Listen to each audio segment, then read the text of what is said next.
The Void Collective's ships appeared on the screens like dark tumors against the stars. 20 vessels, each one a twisted amalgamation of stolen technology from 100 conquered species. They moved with perfect coordination, the hive mind controlling them as extensions of a single consciousness. Station Helix 7 had 3 defense platforms and 200 cadets, who had never seen real combat. In the command center, Overseer Ven watched the enemy approach. His tactical officers were already calculating trajectories, weapon ranges, and survival probabilities. The numbers were not encouraging. Estimated time until weapons range? He asked. 14 minutes, sir. Status of coalition reinforcements. Nearest battle group is 4 hours away. 4 hours. They had to survive 4 hours against an enemy that had destroyed entire fleets. Deploy all cadets to defensive positions. Ven ordered. Instructors will command. Send distress signals on all frequencies. Sir, the cadets aren't ready for— I know what they're not ready for, Ven snapped. But they're what we have. In the armory, Jiho was suiting up in combat armor. The coalition gear was designed for multiple species, adjusting to fit his human frame. Around him, other cadets were doing the same. Some moved with confidence. Many showed fear. Mirai entered, her expression grim. Jiho, report to Tactical Station 7. You'll be assigned to my unit. Yes, ma'am. Have you ever fought the Void Collective? No, ma'am. But I've studied their tactics. Earth's military academy requires it. What do you know about them? Jiho checked his weapon. They're a hive mind. Perfect coordination. They learn from every encounter and share that knowledge instantly across all units. They adapt to overcome whatever defeats them. They're like fighting an enemy that gets smarter every time you hit it. Exactly. They've never been defeated in direct combat. The only victories against them come from retreat or overwhelming force. There's another way, Jiho said quietly. What way? Confusion. Hive minds are efficient because they're predictable. They optimize. But humans don't optimize. We improvise. We do things that don't make tactical sense. That's our advantage. Before Mirai could respond, the first impacts rocked the station. The Void Collective had opened fire earlier than expected. They were learning, adapting their tactics from previous battles. All hands to stations. Ven's voice echoed through the corridors. They're coming in fast. Tactical Station 7 was a defensive choke point in the station's eastern sector. Mirai's unit consisted of 15 cadets from 7 species, including Jiho, Hyunwoo, and Taijin. They set up behind barricades as breach alarms wailed. They'll cut through the hull soon, Mirai said, checking her rifle. When they enter, focus fire on center mass. Don't try anything fancy. Just keep them back until— The wall exploded inward. Void Collective soldiers poured through. They were nightmarish things. Bodies cobbled together from assimilated species. Some had 4 arms, others 6 legs. All moved with inhuman coordination. The cadets opened fire. Energy weapons lit up the corridor. Several Void soldiers fell. But more came through, and these ones had already adapted. They carried shields that deflected the exact frequency of the cadets' weapons. They're learning too fast, someone shouted. Fall back to second position, Mirai ordered. As they retreated, Jiho grabbed Hyunwoo. I need you to do something strange. What? Shoot at random intervals. Not when you have a target. Just randomly. Different directions. That's tactically inefficient. Exactly. Understanding dawned in Hyunwoo's crystalline eyes. He started firing wildly, shots going in bizarre patterns. The Void soldiers hesitated, their hive mind trying to calculate the pattern. There was none to find. Jiho turned to Taijin. Charge them. Then retreat. Then charge again. Make it look like you're panicking. I am panicking. Good, use it, Taijin roared and charged forward. The Void soldiers prepared for a sustained attack. Instead, Taijin retreated after 3 steps. Charged again, stopped. Threw his weapon and pulled out a knife. The movements made no sense. The Void Collective's efficiency was breaking down. They were trying to predict actions that had no logical pattern. Jiho spoke into his comm. Mirai, they optimize for efficiency. We need to be inefficient. Tell your cadets to do things that don't make sense. Psychological warfare, Mirai understood instantly. She started giving bizarre orders. Jinseo, sing something loudly. Borum, throw your boots at them. Everyone act irrationally. The corridor became chaos. Cadets were screaming, laughing, crying, all while fighting. They used weapons wrong. They attacked targets that didn't matter. They fell back when they should advance and advanced when they should fall back. And it was working. The Void Collective's perfect coordination faltered. They couldn't predict chaos, but there were too many of them. The station had multiple breach points. Cadets were falling back everywhere, taking casualties. In the command center, Ven saw the bigger picture. The Void forces were concentrating their assault. They had analyzed the station's defenses and were exploiting weak points. Standard hive mind tactics. They're going to take the power core, his tactical officer reported. If they control that, I know. Ven made a hard decision. All units fighting retreat to the core. We make our stand there. Jiho heard the order. He also saw something on the tactical display. The Void Collective was committing heavily to the core assault. That meant other areas would have minimal forces. A crazy idea formed. The kind of idea that only made sense to someone who had been raised on stories of human military history, tales of desperate gambits and impossible victories. Mirai, he said. What if we don't defend the core? What? They want the core because controlling it wins them the battle. Standard tactics. But what if we let them take it? You want to surrender? No, I want to bait them. Jiho pulled up a station schematic. Look, if they take the core, they'll consolidate their forces there. All their units will move to secure it. That leaves their ships vulnerable. Their ships are outside. We can't reach them. We can if we use the maintenance tunnels to reach Docking Bay 4. There are still 3 Coalition shuttlecraft there. We take one, fly it directly into their command ship. Mirai stared at him. That's suicide. It's human tactics. We call it a Hail Mary play. Low probability of success, but it changes the game completely. Overseer Ven would never approve so don't ask him. He's busy defending the core. We're expendable cadets. Our job is to buy time. This buys more time than shooting from behind barricades. Taejin overheard the conversation. If the human is going, I'm going. He's insane, but his insane ideas work. Hyunwoo shimmered with determination. I can phase through their hull. Plant explosives inside their ship. Other cadets volunteered. Within minutes, a squad of 12 had formed. Mirai looked at them, then at Jiho. If this fails, we die. If we stay here, we die anyway, Jiho said simply. At least this way we take them with us. Mirai made her decision. Move out. Stay off main corridors. I'll update Overseer Ven after you're committed. Easier to ask forgiveness than permission. They ran through maintenance tunnels while above them the station shook with weapons fire. The sounds of battle grew distant. These passages were old, barely used. Jiho led the way, checking his map constantly. Docking Bay 4 was clear. The Void Collective had ignored it, focusing on strategic targets. 3 shuttlecraft sat ready, designed for station resupply runs. Not warships, but they had engines and could carry people. Hyunwoo, can you disable the shuttle's safety protocols? Jiho asked. We need maximum speed, no automated safety stops. That will destroy the engines after 1 burn. We only need 1 burn. They loaded onto the shuttle. Jiho took the pilot seat. He had basic certification, enough for standard operations. This would not be standard. Strapping in, he announced. When we launch, they'll see us. We have maybe 90 seconds before they shoot us down. 90 seconds to cross 3 kilometers and hit a moving target, Taejin said. Impossible. Probably, Jiho agreed. But I'm human. We specialize in probably impossible. He launched the shuttle. Alarms screamed immediately. The Void Collective's sensors locked onto the small craft. Their weapons turned, charging. Jiho didn't fly evasively. He flew aggressively, pointing the shuttle straight at the largest enemy ship and burning the engines past redline. The craft shook violently. They're firing! Someone yelled. Energy blasts streaked past. One clipped the shuttle's wing. They started spinning. We're going to crash, Taejin roared. That's the plan, Jiho said calmly. He stopped fighting the spin, instead using it. The shuttle became a tumbling projectile, harder to track, impossible to predict. The Void Collective's targeting systems tried to calculate trajectory. But there was no trajectory, just controlled chaos. They hit the enemy ship's hull at full speed. The impact was catastrophic. Metal screamed. The shuttle's engines detonated, but they were through the hull deep inside the enemy vessel. Jiho unbuckled from the pilot seat, ears ringing. Around him, cadets were groaning. Amazingly, everyone was alive. Battered, bruised, but alive. Phase 2, he said. Hyunwoo, plant charges on anything that looks important. Everyone else defend him. We have maybe 5 minutes before they adapt to our presence.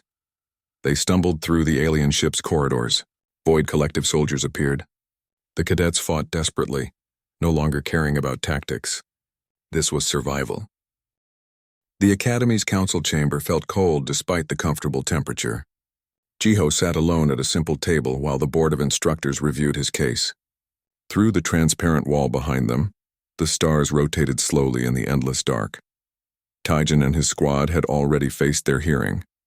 Suspended from advanced training for 3 months, assigned to maintenance duties. The punishment was harsh but fair. They had broken academy rules, endangered another cadet, and acted without authorization. Now it was Jiho's turn. Overseer Ven presided over the hearing. The old Eldarin's face was impossible to read, weathered by decades of command. Instructor Kalen sat to his right, forearms folded. Mirai was on his left, her datapad glowing with notes. Cadet Jiho, Ven began, you stand accused of using excessive force against fellow cadets. How do you plead? Not guilty, sir. Kalen leaned forward. You disabled 6 trained warriors. You set traps. You hunted them through the biodome like prey. Explain how this is not excessive. Jiho met his gaze steadily. I used appropriate force to defend myself against 6 opponents who ambushed me during a solo training exercise. Every action I took was calculated to stop them without causing permanent harm. I succeeded. They are all healthy and will fully recover. That's not excessive. That's controlled. You could have called for help, Mirai pointed out. They jammed communications in that sector. I confirmed this afterward. You could have fled. To where? They had thermal scanners in superior numbers. Running would only have delayed the confrontation. Jiho paused. I chose to address the situation on my terms rather than theirs. Ben studied the human for a long moment. You are remarkably calm about being ambushed by 6 aliens who wanted to hurt you. Yes, sir. Why? Jiho considered his answer carefully. Because I expected it. Taijin needed to restore his reputation after our match. His culture values strength and dominance. I humiliated him publicly. Logic suggested he would respond. So you prepared traps in advance? No, sir. I prepared myself mentally. The traps were improvised based on available materials and environmental conditions. The preparation was psychological, not physical. The board members exchanged glances. This level of tactical thinking was unusual in a first-year cadet. Ven stood. This board finds no fault in Cadet Jiho's actions. Self-defense is permitted, even encouraged. However, we have concerns about the level of skill demonstrated. He activated a holographic display. These files just arrived from the Coalition Prime Council. They explained something we should have been told before you arrived. The hologram showed Earth, not the peaceful blue world from tourism advertisements, but historical images, armies clashing, cities burning, weapons that could crack continents. Your species, Ven continued, has been at war for its entire recorded history, not occasionally, constantly. You have fought each other, fought your environment, fought extinction itself. You have nearly destroyed yourself 17 times and somehow survived each one. More images appeared. Ancient humans hunting animals 10 times their size. Modern soldiers adapting to impossible conditions. Scientists building weapons of unimaginable power. The Coalition placed that warning on our security systems for a reason. Not because humans are physically dangerous, but because you are psychologically dangerous. You don't surrender easily. You hold grudges. You adapt faster than almost any species we've encountered, and most concerning, you treat warfare as a puzzle to solve rather than a ritual to perform. Kalen spoke up. I fought alongside Draxian berserkers who could tear through battle armor with their bare hands. I've seen Kelvorian assassins who can become invisible, but the Coalition warned us about you. Why? Jiho thought about his answer. May I speak freely, sir? Please. Most species evolve to be warriors. They have natural weapons, natural armor. War is part of their biology. Humans are different. We evolved to be survivors. We're weak individually, so we learned cooperation. We're slow, so we learned patience. We're fragile, so we learned to use tools and environment to multiply our effectiveness. He stood, moving to the holographic display. When you go to war, you use your natural advantages. When humans go to war, we study our enemy, find their weaknesses, and exploit them. We don't fight fair. We fight to win, and we've had 10,000 years of practice. The room was silent. The warning, Jiho continued quietly, exists because the Coalition learned something about humanity. If you attack us, we don't just defend. We pursue, we remember. And we don't stop until the threat is eliminated. It's not honor. It's survival instinct refined into strategy. Ven nodded slowly. That matches what the files say. Earth's first contact with the Coalition was peaceful. But when pirates attacked your colony ship, your response was disproportionate. You didn't just fight them off. You tracked them across 3 star systems, dismantled their entire operation, and left warnings that kept that region of space clear for 5 years. I remember that incident, Jiho said. I was 17. 300 colonists died in the initial attack, including children. Earth took it personally. And that, Ven said, is exactly what concerns the Coalition.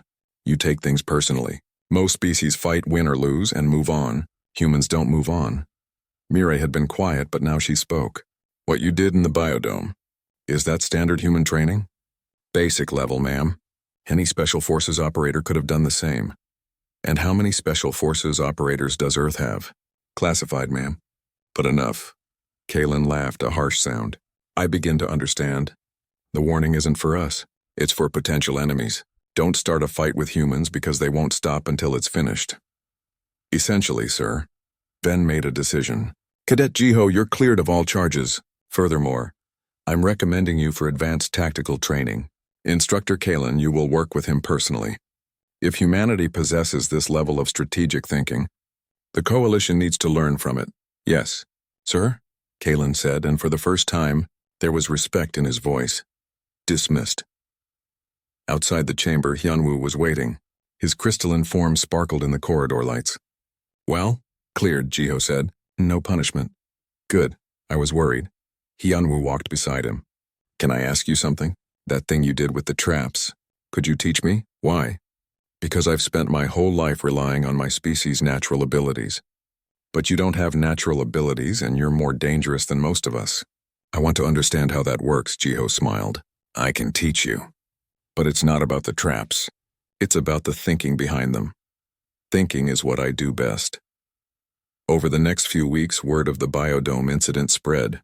The story grew with each retelling, but the core remained. The human had systematically defeated 6 opponents through preparation and adaptation. Other cadets began approaching Jiho with questions. How did he stay calm? How did he predict enemy movements? How did he turn disadvantages into advantages? Even Taejin eventually approached him, humble and respectful. I underestimated you. My pride made me stupid. Will you train with my squad? We want to learn, Jiho agreed. The first lesson was simple. Stop thinking about your strengths. Start thinking about your enemy's weaknesses. In his office, Ven watched the training sessions with growing satisfaction. The human wasn't just a good cadet. He was changing how other species thought about combat. Then the alarm sounded. Emergency alert. Coalition frequency. All hands to battle stations. Ven activated his command screen. What he saw made his blood run cold. A Void Collective fleet had entered the sector. They were heading straight for Station Helix 7, the Void Collective, the nightmare that haunted every Coalition world. A hive mind that assimilated species technology, biology. They didn't conquer. They consumed, and they were bringing 20 warships against the Academy's 3 defensive platforms. Ven activated Academy-wide communications. All instructors and advanced cadets report to your stations. This is not a drill. We are under attack. In the barracks, Jiho heard the alarm. He didn't panic. He simply began preparing his equipment, his movements calm and methodical. Hyunwoo rushed in.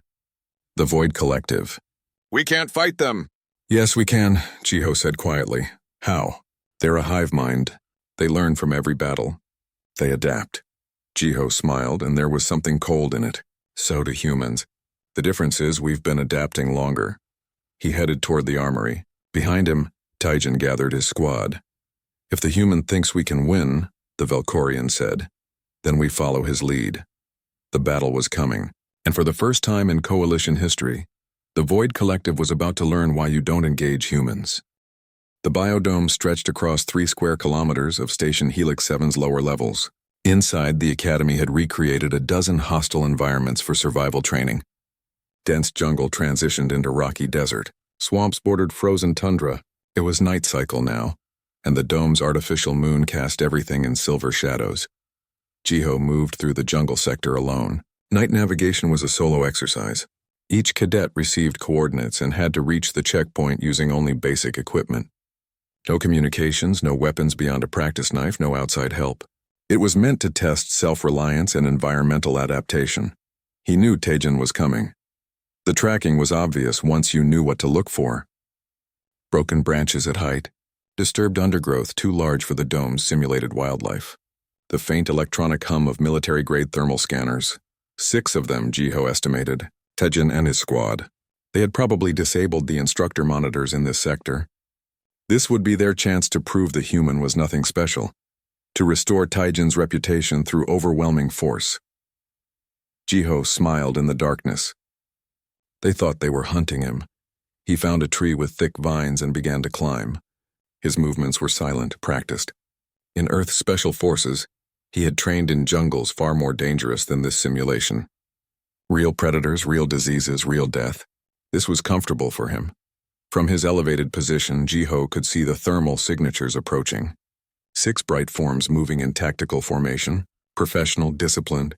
They had done this before, but they were hunting in his world now. Jiho had spent the last hour preparing. While they were organizing their ambush, he had been setting his own. Humans might not have claws or armor, but they had thumbs and brains and thousands of years of experience in creating tools. The first trap was simple, a snare made from vines positioned where the dense undergrowth would naturally funnel someone. Jiho had learned it as a child in basic survival training. The Valkorian's thermal scanners could see heat, but they couldn't see vine. The rearmost squad member triggered it. One moment he was walking, the next he was jerking upward with a startled roar. The vine pulled tight around his ankle, leaving him dangling from a high branch. His equipment fell to the ground with a clatter. "What?" he started to say. Jiho dropped from above. A quick strike to the pressure point on the neck, and the Valkorian went limp. Not dead, not seriously injured, just unconscious. Jiho had calculated the force precisely. He secured the alien with more vines and melted back into the darkness. 5 left. Report. Taejin's voice crackled over their short-range communicators. Silence answered. Spread out. Find him. But spreading out was exactly what Jiho wanted. 6 opponents together were too much. 6 opponents separated were 6 individual problems, easier to solve. The second trap was different. Jiho had found a natural depression in the ground and covered it with branches and leaves. Basic, almost primitive, except he had positioned it perfectly in the path toward the hung squad member. In their rush to help their friend, they wouldn't look down. A heavy thud followed by a pained grunt. Another Valkorian down, stuck in a pit 2 meters deep with smooth walls. Jiho had even removed handholds. The alien would stay there until help arrived. 4 left. Now Taejin was worried. His voice over the comm was sharp. Stay together. Back-to-back formation. Jiho watched from the shadows. They had clustered in a small clearing, all facing outward. A defensive position. Smart. But it also meant they were stationary. He picked up a stone and threw it. The rock cracked against a tree 20 meters to their left. All 4 Valkorians turned toward the sound. Weapons ready. Jiho moved right, silent as smoke. He found the next target at the edge of their formation. The Valkorian was scanning the jungle with his thermal sensor, looking for heat signatures. He never thought to look at his weapon. Jiho had gotten close enough during their formation shift to jam a small stick into the weapon's power cell connection. It was so tiny, so subtle that the alien didn't notice. When he pulled the trigger, nothing happened. The Valkorian's confusion lasted exactly long enough for Jiho to sweep his legs and knock him unconscious with a precise blow. 3 left. Where is he? One of them shouted. Jiho was everywhere and nowhere. He had learned long ago that humans' greatest weapon was the enemy's imagination. Fear of the unknown was more powerful than any gun. On a nearby tree, he carved a mark with his knife. 3 lines. Counting down. He's playing with us, Taejin realized, his voice heavy with growing fear. They found the mark. In the moonlight, those 3 lines looked ominous. Jiho let them find the second mark 15 minutes later. 2 lines. By now, the remaining 3 Valkorians were jumping at every sound. Their formation had broken. They kept looking over their shoulders. The hunter's confidence had evaporated. When Jiho made the sound, a low whistle that could have been wind through leaves, one of them panicked. The Valkorian ran, breaking formation entirely. Jiho had predicted this. Fear made people predictable. The runner hit a tripwire. Branches loaded with tension released, creating a wall of snapping wood. The Velkorian went down hard, tangled in carefully arranged obstacles. Not hurt but thoroughly trapped. 2 left. Just Taijin and 1 loyal squad member. We need to call for help, the remaining squad member said. No, Taijin growled. We finished this. But his hands were shaking. Jiho let them see him. Just for a moment, a shadow moving between trees. They fired their stun weapons. The shots went wide. By the time their eyes adjusted, he was gone again. He carved the final mark where they would find it. One line, the last squad member's nerve broke. I'm calling this off. He reached for his emergency beacon. Taijin grabbed his hand. Don't you dare! A sound behind them. Both whirled around, nothing there. When they turned back, Jiho stood 3 meters away.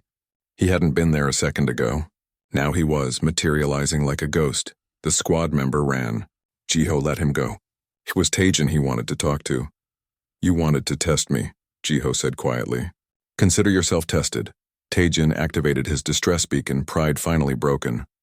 But he had to know. What are you? Human, Jiho said. We don't have armor. We don't have claws. We don't have your strength. He stepped closer. So we learned to use everything else, tools, traps, fear, patience. We learned to turn our weaknesses into advantages. The warning, Taijin whispered. Why does it say not to engage? Jiho's smile was cold. Because when humans fight, we don't fight for honor or glory. We fight to win, and we don't stop, ever. Lights flooded the area. Instructor Kalen arrived with Mirai and a security team. Hyunwoo was with them, his crystalline form reflecting the harsh lights. They found Taijin sitting on the ground, unharmed but shaken. His 5 squad members were scattered through the jungle, all alive, all carefully restrained. Jiho stood calmly in the center, his hands raised in surrender. I want to be clear, Jiho said immediately. They started this. I only defended myself. Kalen looked at the scene. The traps, the marks on trees, the precise placement of unconscious Velkorians. This wasn't defense. This was a systematic dismantling of a superior force. You took down 6 trained warriors, Kalen said slowly, alone, without seriously injuring any of them. Yes, sir. And you did this in less than an hour. Yes, sir. Mirai was checking each of the unconscious Velkorians. All had controlled injuries, nothing permanent. Whoever this human was, he had been holding back significantly. Taijin, Kalen said, your squad is confined to barracks pending disciplinary hearing. This was an unauthorized exercise that could have resulted in serious injury. Taijin nodded, unable to speak. As they escorted everyone out, Hyunwoo moved beside Jiho. That was incredible. Where did you learn all that? Earth, Jiho said simply. We're not the strongest species. We're not the fastest, but we've had a lot of practice at surviving things that wanted to kill us. Above them in his office, Overseer Ven watched the security footage. He had received the files from the Prime Council, the ones explaining why humans carried that warning. The files detailed Earth's history. Thousands of years of warfare, millions of conflicts. A species that had nearly destroyed itself dozens of times but always survived, always adapted, always found a way. The files included psychological profiles. Humans could hold grudges across generations. They could pursue enemies for years without rest. They treated warfare as a problem to be solved rather than a ritual to be honored. Most concerning, they excelled at asymmetric warfare. When faced with superior forces, they didn't surrender. They adapted, and they often won through methods their enemies never anticipated.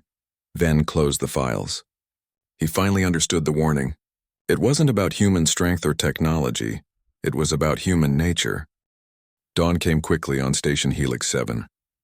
The artificial sun blazed to life, flooding the training grounds with harsh white light.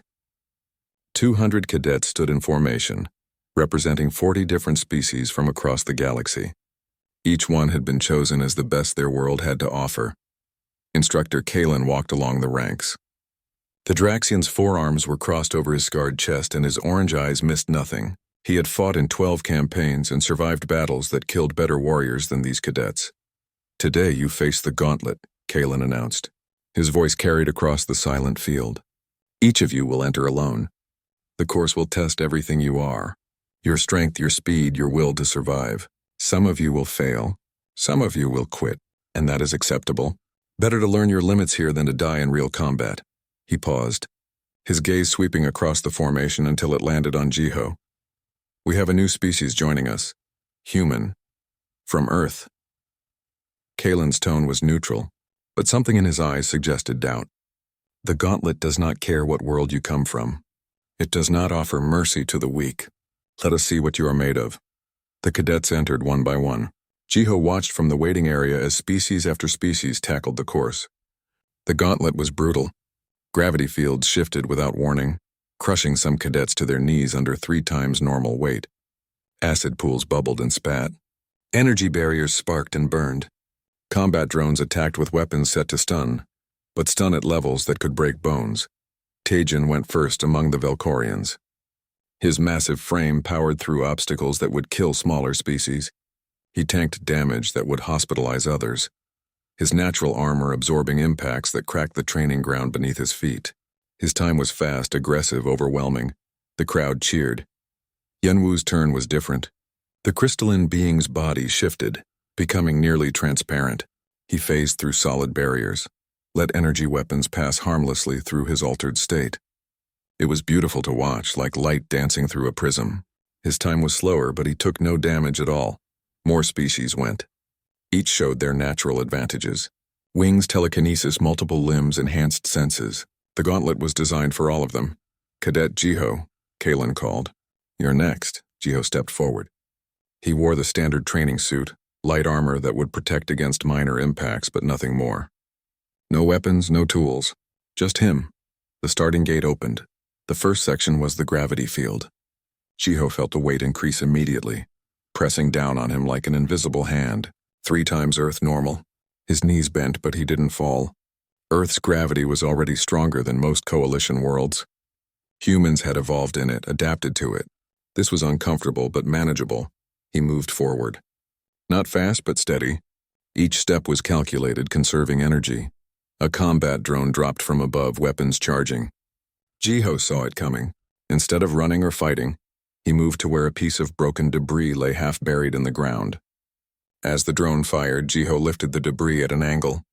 The shot reflected back, striking the drone's sensor cluster. It fell, disabled, the watching cadets murmured. That wasn't supposed to happen. The acid pools came next. Other cadets had jumped them or flown over them. Jiho couldn't do either. Instead, he examined the placement. The pools formed a pattern, forcing cadets into specific paths where more drones waited. It was a trap. Jiho didn't take the paths. He found handholds on the wall, climbing along the edge where the course designers never expected anyone to go. It was slower, but he avoided 3 drone ambush points entirely. Energy barriers blocked the next section. They hummed with power, burning anyone who touched them. Jiho studied them for precious seconds while the clock ran. Then he noticed something. The barriers pulsed. On, off, a rhythm. Very fast, but there, he timed it. Counted 3 pulses. Found the pattern. When the barriers flickered off for a fraction of a second, Jiho was already moving. He slipped through, his timing perfect. Behind him, the barriers snapped back on. The final challenge was a vertical climb under fire. Drones circled above, shooting anything that moved. Jiho couldn't tank the hits like Tajin. He couldn't phase through them like Hyunwoo. But he could think. He grabbed rubble from the ground, hurling it in different directions. The drone's targeting systems locked onto the moving objects. While they were distracted, Jiho climbed. Not straight up where they expected, but at an angle, using shadows and cover. A drone spotted him. Fired. Jiho dropped, catching himself on a lower ledge. The shot missed. He immediately resumed climbing before the drone could adjust. At the top, he pressed the completion button. The course powered down. Silence filled the training ground. Jiho's time wasn't the fastest. He ranked somewhere in the middle. But he had taken 0 damage. Not a single hit. Every other cadet showed burns, bruises, or worse. Jiho had finished the gauntlet without a scratch. Instructor Kalen's eyes narrowed. "Efficient," he said simply. In the afternoon, the combat trials began. Cadets were paired for sparring. The matches were live combat with one rule: stop when your opponent yields or loses consciousness. Tajin volunteered immediately. "I'll fight the human." Mirai, overseeing the matches, looked at Jiho. "Do you accept?" "Yes, ma'am." They entered the combat ring. Tajin towered over Jiho, easily twice his size and 3 times his weight. The Velkorian's scales were natural armor. His claws could tear through steel. He grinned, showing rows of sharp teeth. "Let's see if that warning means anything," Taejin growled. The match began.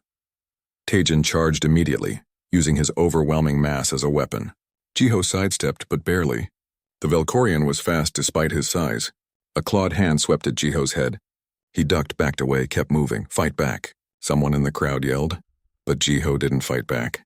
He watched, studied, learned. Taejin attacked again and again. Each time, Jiho evaded by smaller margins. It looked like he was tiring, getting slower. The crowd grew restless. "This is pathetic," Taejin snarled. "Stand still and fight!" He lunged forward with both arms extended, confident in his reach and power. That's when Jiho moved. He didn't dodge this time. He stepped inside Taejin's reach, too close for the long arms to grab him. His hand shot out, fingers pressing precise points on Taejin's shoulder joint. The Velkorian's arm went limp, nerve cluster temporarily disabled. Before Taejin could react, Jiho swept his leg. The massive alien toppled. As he fell, Jiho guided the descent, rotating Taejin's body. The Velkorian landed hard on his back with Jiho's knee pressed against his throat, and his one good arm twisted at an impossible angle.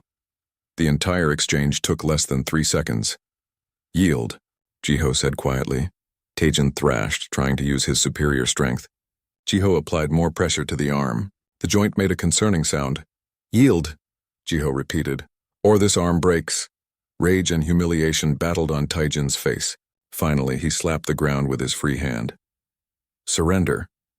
Jiho released him immediately and stepped back. The crowd was silent. Then Hyunwoo began a slow clap. Others joined. Even some of Taejin's own species nodded in respect. Instructor Kalen approached the ring. "How did you do that?" "Leverage," Jiho said simply.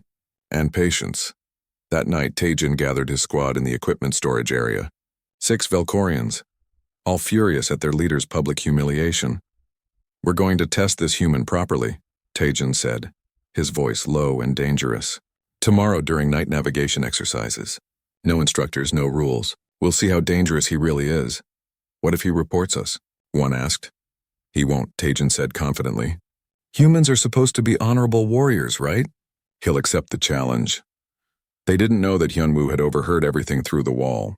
The crystalline being hurried to find Mirai, concerned for his new friend. But in his quarters, Jiho was already preparing. He had seen the looks, anticipated the response. When someone's pride was wounded, they became predictable. He sharpened his practice blade slowly, methodically, not because he planned to use it, but because the ritual calmed his mind.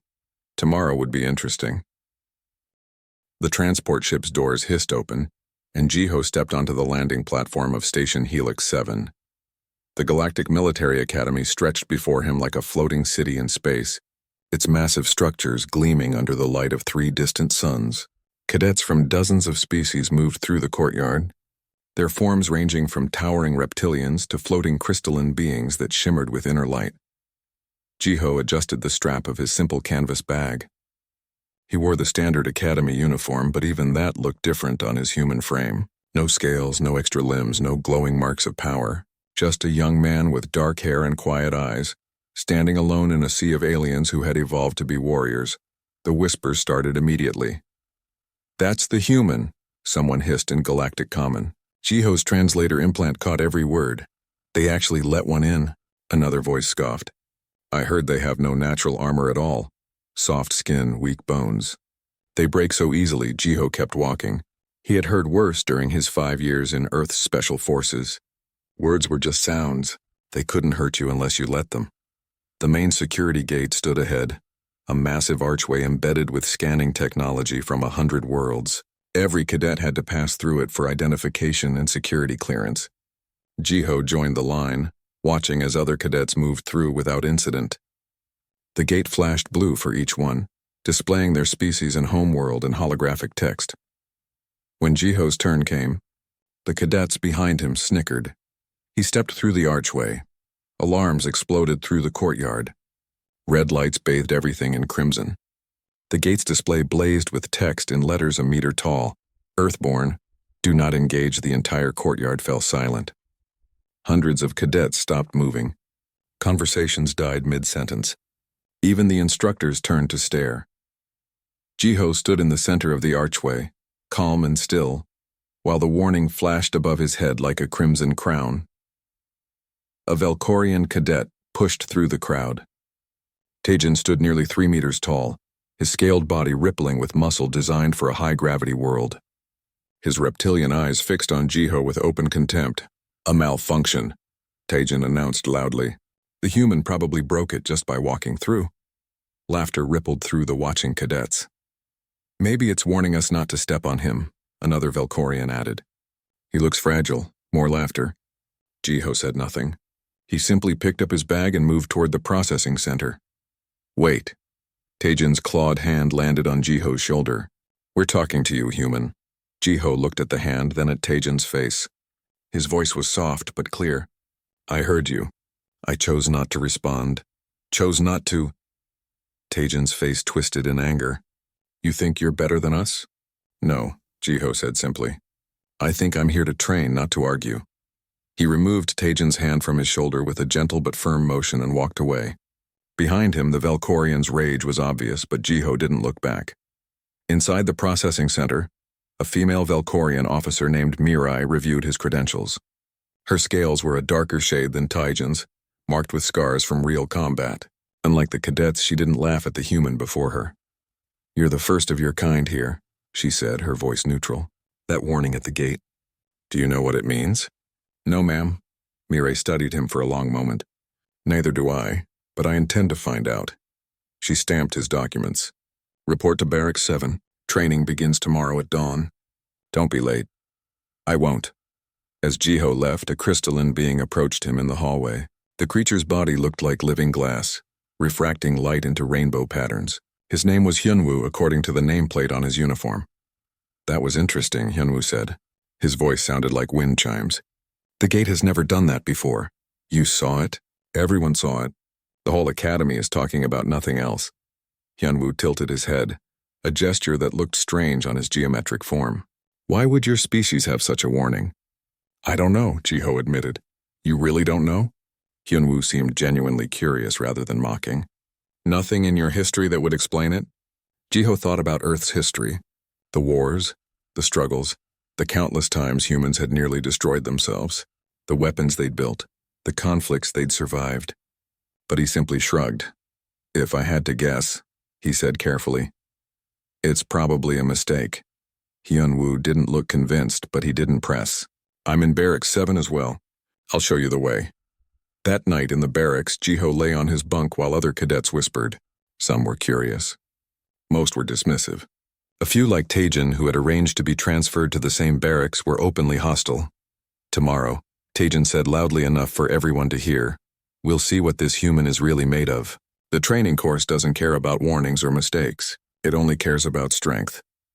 "And the human has none," one of his followers added. Jiho said nothing. He closed his eyes and focused on his breathing, a meditation technique taught to him years ago. In his mind, he reviewed everything he knew about Valkorian physiology, their strengths, their weaknesses. He had studied 17 different alien species during the 6-month journey to the academy. Knowledge was a weapon, and Jiho had always believed in being well armed. Far above in the command center, Overseer Ven stood before a holographic display. The elderly Eldarin had seen 1,000 species come through his academy over 40 years. He had never seen the gate display that warning before. "Show me the human's file," he ordered his assistant. The file appeared, but most of it was locked behind security clearances that even Ven didn't have. Only one section was accessible: basic biographical information. Name, age, home planet. But at the bottom, a single note in red text: additional information restricted. Coalition security level maximum. Clearance required. Prime Council only. Ven's aged face creased with concern. In 40 years, he had never seen a cadet's file with Prime Council security locks. What was Earth hiding about its people?